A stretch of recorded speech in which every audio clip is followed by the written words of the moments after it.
Alright, sorry about that, folks. I had to do another stream reset. I don't know why Tally Shard just kind of blipped off of my stream, but it did, and that was very annoying. So we missed a little bit of action, which is basically just some blocking happening, and then Fruits of the Forest being discarded. But we are going to see some damage being pushed through here on turn 0. This time, looks like we are going to play an Upsticks. Yeah, there was an Upsticks that was played, and then a Hunter's Clave attacking. Get some mark off, and then that means that Jordan is now transformed into Tarantula. So much better start this time for Jordan. Was able to get a mark off on turn 0, which is pretty ideal. But all right, so basically we're back at parity again. So Tyler had another turn 1 Ring of Roses. This time pitching CNC and Arcane Twining. Sorry, I always messed that card up. And so here comes the Ring of Roses ping and gets him back up to 40.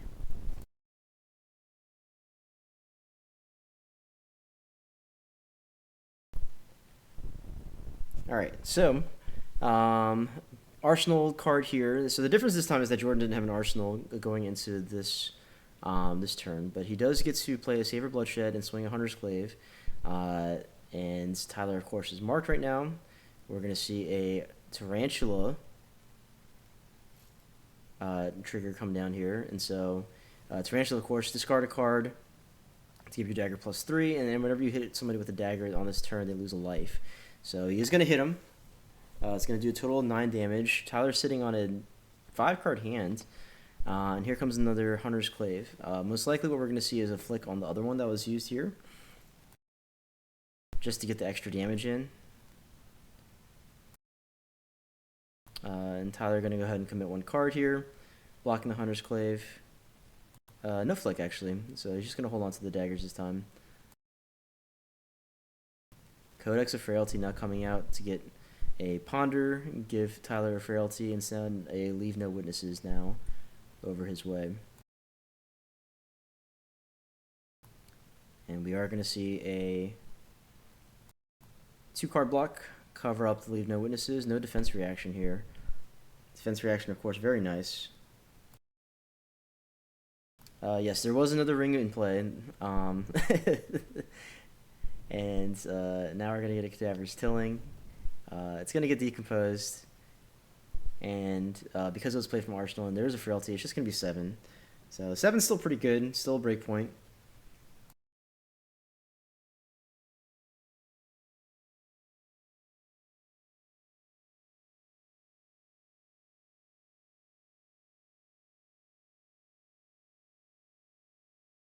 But Jordan does have the Sink Below to go ahead and cover it up from hand.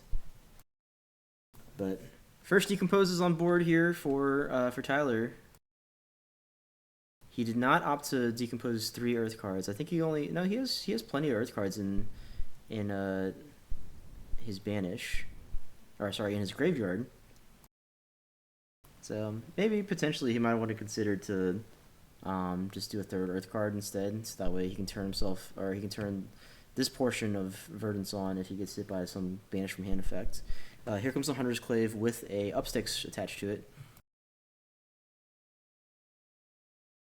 No blocks being presented here. 5 damage going to come through, and we are going to get a mark. Upsticks, of course, is just damage. Now pitching a Shelter to swing a 2nd dagger. Looks like we're going to see no blocks again. On mark, remark. Is it possible as a consistency thing in case he had Rootbound as next action? Well, he was going to get to 4 Earth cards in his... I guess it would have to be for double Rootbound, right? Because he would have 4... Or he would have the 3rd one in his discard from the Cadaver's Tilling. Alright, so Tyler's hand here. We see a E-Strike coming in for 5 go again.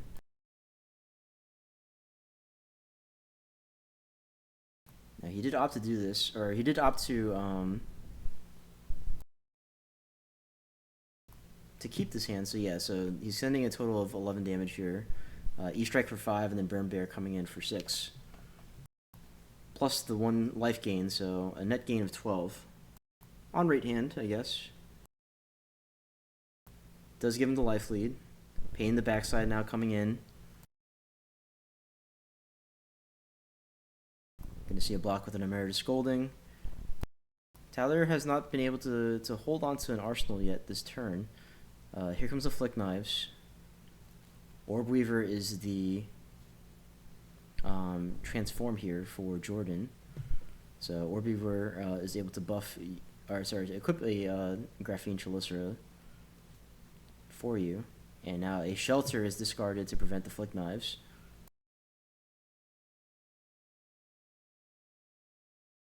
So no damage comes through here from the Flick Knives. 2 damage prevention floating. We're going to see a Orb Weaver discard. Discarding a Den of the Spider. Okay. Equipping the Chelicera. Let's see if this hand can convert into any other damage. Playing an Orb Weaver Spinneret. And then playing a Persuasive Prognosis. And so this is going to get buffed from the Orb Weaver and the Orb Weaver Spinneret. Bringing it to 7. Blocking 2 here. 1 card in hand. It's a Sink Below. And so this is going to end up getting covered up by... Oh, okay, we're going to get Shred. I don't know if I actually like the Shred here. It does banish a card off the top, but with no cards in hand, it really doesn't feel like it does much besides push a little bit of damage through. And yeah, we did end up banishing an Earth card off the top. So using up the card in Arsenal gets damage through, but also now there are 3 Earth cards in banish for Tyler. Makes it a little bit easier for him to get to 8 on the Decomposes.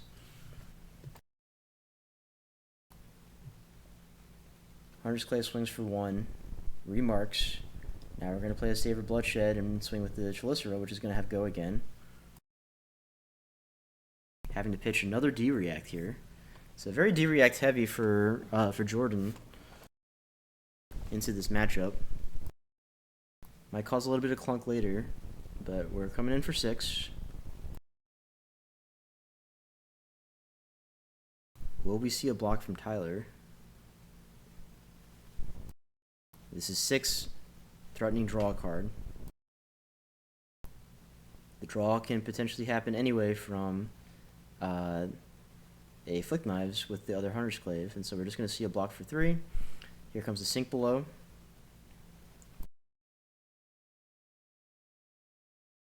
And a pass. Now 1 card left in hand. And a pass from Jordan, so Tyler ends the turn marked, which means he's going to transform into Tarantula again. Of course, with this very dagger-heavy list, this is definitely a card that you like seeing. Here comes the Plow Under now. Plenty of Earth cards available for him in Graveyard to go ahead and decompose. Brings it up to 6, and now we're going to get this card in Arsenal, whatever it was, to go to the bottom.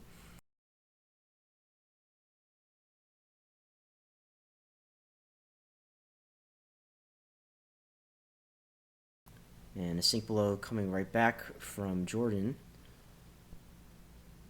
Only letting 2 damage get through, and now we're at life parity. 3 card hand available now for Jordan. Does have the Tarantula effect, so if he's swinging with a dagger, at least he has a way to buff it. Get some extra damage in.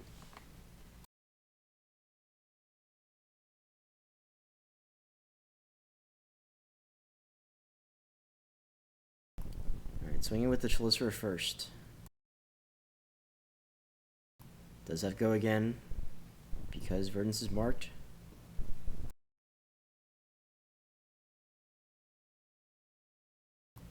And the Tarantula effect will cause 1 more damage to get through. No blocks offered there from Tyler. Now swinging the Hunter's Clave afterwards. Just to make sure that he can reapply the mark. Although it does make it a little bit more awkward to flick. Now we're going to see a Reaper's Call. Discarded to Tarantula effect. And here's a root-bound carapace. That means that Verdance is now going to be online. So it is a red root-bound carapace. It's going to be able to cover up all 4 of this damage.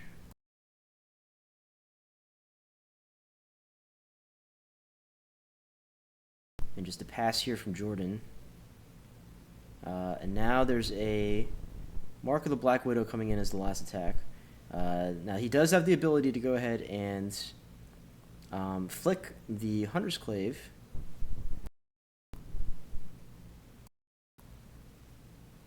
But he opts not to here. Again, one of the big problems with flicking your daggers aggressively like that just to get marks on is that there are only so many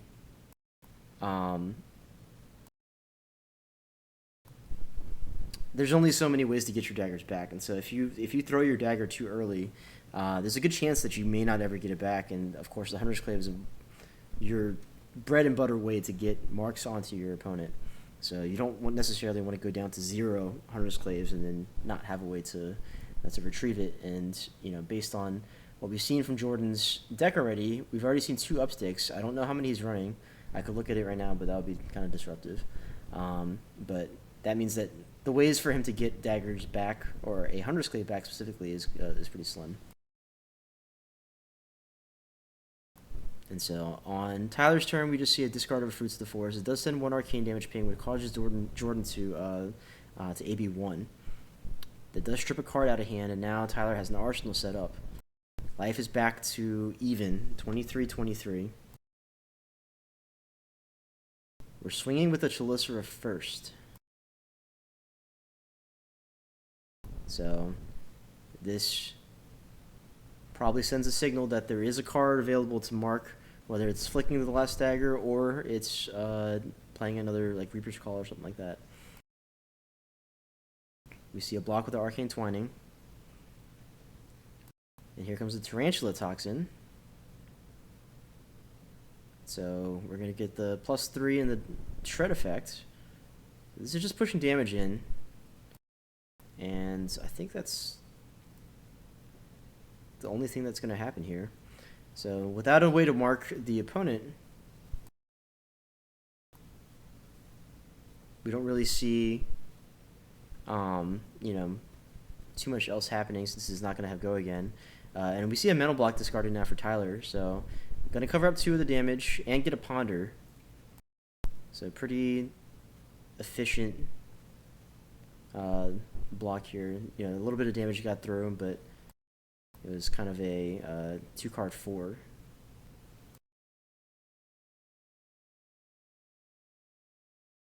And here comes the Felling of the Crown. Tyler, of course, does have a card in hand, so if he is going to decompose this, he's going to end up losing this card from hand, but also he has a Ponder token to go ahead and get the arsenal back. It's very rare that Felling ever comes across or comes in at, full parity.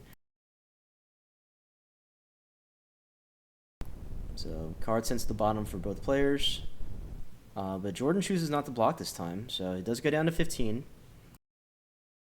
Leaving it with 4 cards left.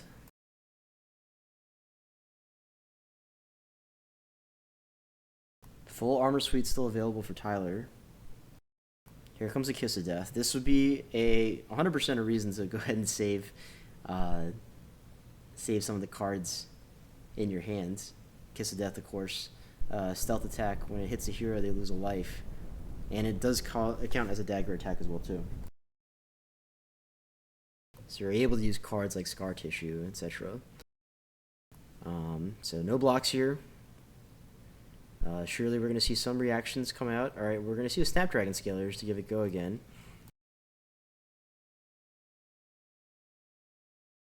Here's the Scar Tissue. So Marionette ability obviously only triggers on attacks that are attacking a marked hero already, not after they've marked after the hit. So Snapdragons is required to give it go again in this case.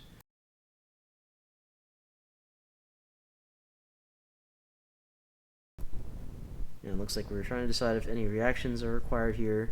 Looks like no. So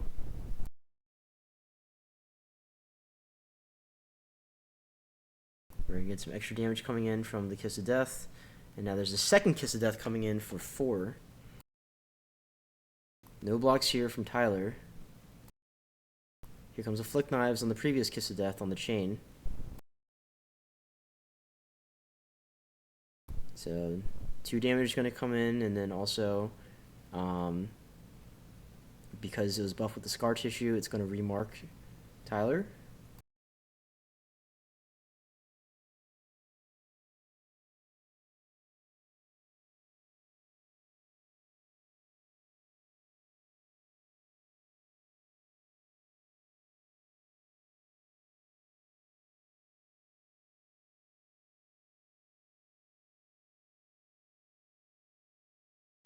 So the mark resolves, and then now this Kiss of Death is coming in for 4.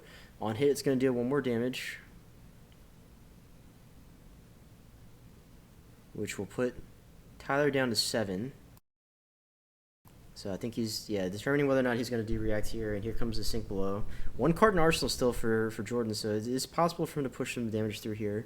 If this is a Tarantula Toxin, that would be a huge turn for Jordan. It is covered up, but he does now end the turn marked, does Tyler, so that means that Jordan will now transform, and he transforms into Trapdoor.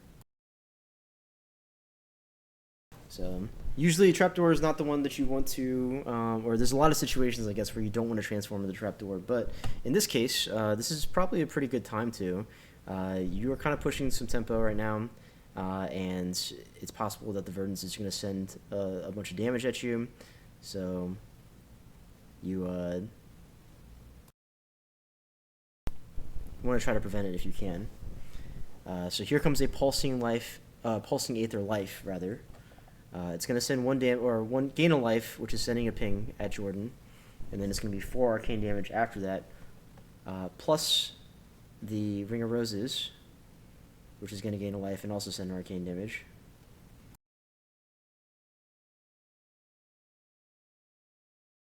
So now we're at 14 to 13, and then still 4 damage coming in. Let's see if Jordan wants to AB any of this. Nope, looks like he's going to take all 4 of the AB. End of turn, nothing played. So this is a little bit dicey for Jordan.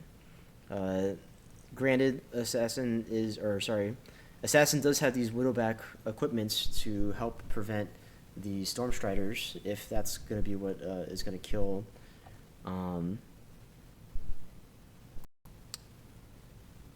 if that's where the kill is going to come from. Normally, your kill range without any kind of amp is going to be 9. But of course, AB2, Spell Void 2 helps prevent that. So we see a block with the Stonewall Gauntlets here on the Graphene Chelicera, which is going to bring it down by 1. Blocked also with the Plow Under, and then there's a Stands of the Redback, which is going to give this attack plus 3. But a Rootbound Carapace is there to stop it. And then there's another Stands of the Redback now to respond to this Rootbound Carapace. So there is going to be damage coming through here. It's only going to be 2, which is not a lot, but it does still matter. Savor Bloodshed, of course, will draw a card.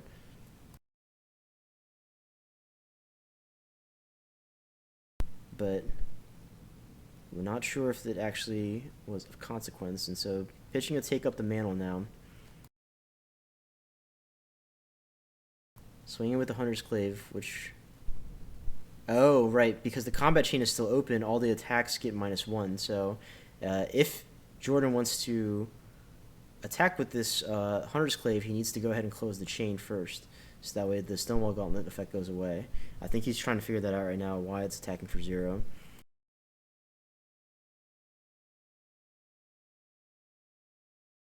But he's just going to rock with it. It looked like he tried to go back at one point in time, but then he kind of just gave up on going back. I guess he realized that he committed to the attack. So no extra damage pushing through, and that might be the costly error that would swing this game in Tyler's favor. Here we see a discard on a Fruits of the Forest, which is going to gain 2 life for Verdance. Sending 1 arcane damage, and now here's a discard of a Shelter to go ahead and cover up the ping from the Verdance ability.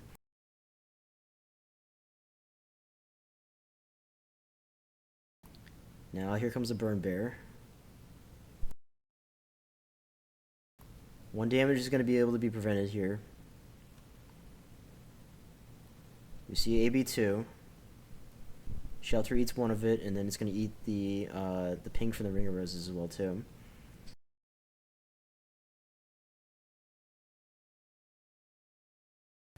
This now puts Jordan down to 6. 6 to 15 is the life deficit now. And we have seen 2 Burn Bears. I think that's 1, 2. I don't think that any were banished from this. I know all 3 Burn Bears are now gone. So you don't have to worry about Burn Bear anymore, but there are still other arcane spells that are relevant here. So Emeritus obviously is one. I think that there are 2 Pulsing Aether Lives that have been used there already. But we're going to start to see some armor blocks now from Tyler. The big arcane damage spells are gone, so now it's just a matter of whether or not you can rest back tempo as Jordan to get yourself back in this game.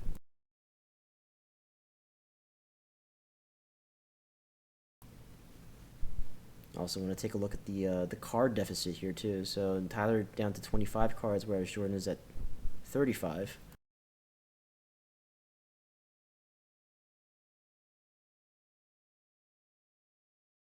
This deck does not run out of cards very often just because you are constantly pitching cards to dagger. So you only burn through maybe like 1 to 2 cards per turn in a lot of instances. Here comes the Felling of the Crown. This is the second Felling of the Crown, I believe. There was one that was pitched. Oh no, that was a different game. That was the last game. But this is the second Felling of the Crown, which means there's 1 more available. Coming in for 8 now. Decompose effect is on the stack. Jordan gonna have to put a card to the bottom. 8 is a lot, and so if you don't want 2 damage to leak through, then you're gonna have to block with all 3 cards in your hand. And because of the nature of the way this deck is built, you're actually running a lot of cards that block for 2, or at least more than the normal assassin would. Blocking for 3 here, and then here's a Shelter from Arsenal. Okay, so that's a decent way to cover up a bit of damage, but 1 damage is still going to leak through. You are currently as Black Widow, so you at least have, a guaranteed 4 damage available to you. He's going to swing at the Chelicera. He can discard this card to Black Widow if he really wants to. Looks like we're just going to see no blocks here from Tyler. Here comes the Black Widow discard, buffing it up to 4. Still D-Reacts available from Tyler, and yeah, here's the Shelter to go ahead and cover this part up.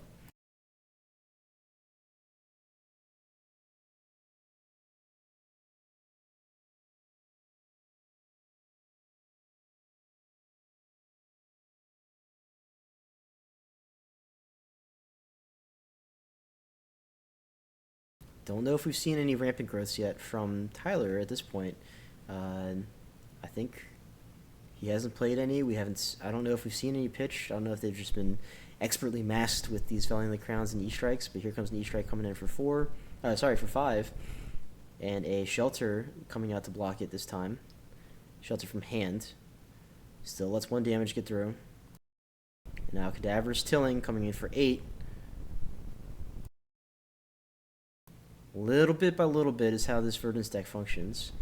Just chunk it a little bit by a little bit. Putting yourself down to 2 is very risky business here. But it looks like Jordan has to chance it.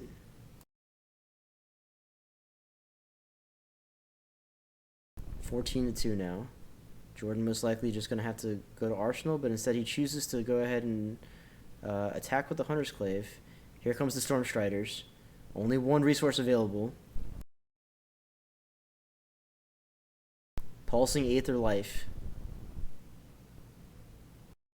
I believe that this is going to end up being enough to kill Jordan here. Yeah, there's not enough resources available to AB, not enough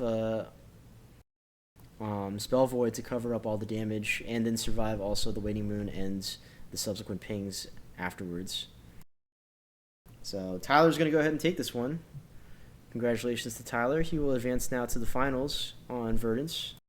All the doomers saying that Verdance was no bueno anymore after the plume ban. Well, I think that she's still plenty good. But good stuff to Jordan. Very, very strong run. Went 5-1 during the pod stage. Of course, made it to the semifinals here against Tyler. But ultimately ended up coming up short after some mishaps with Talishar and the connection. But ultimately, I think I did it. I don't know if it made a huge difference. It looked like both games were kind of going about the same both times. The turn 1 Ring of Roses, definitely a very strong start. I don't know necessarily how impactful it was, but certainly it had to be impactful, right? It sent a number of pings, and it caused damage and gained life, I guess, in relevant times. So, otherwise, good stuff to Tyler. I think that we're going to have our other semifinal game at some point tonight. But I am going to close the stream and refresh it. I will go live again once that game is ready to go. So thank you guys for tuning in. I will record this VOD. I think I'm missing a chunk off the first portion of the game, just because my OBS bugged out and stopped capturing. But we will see what we can salvage, and we'll upload what we have.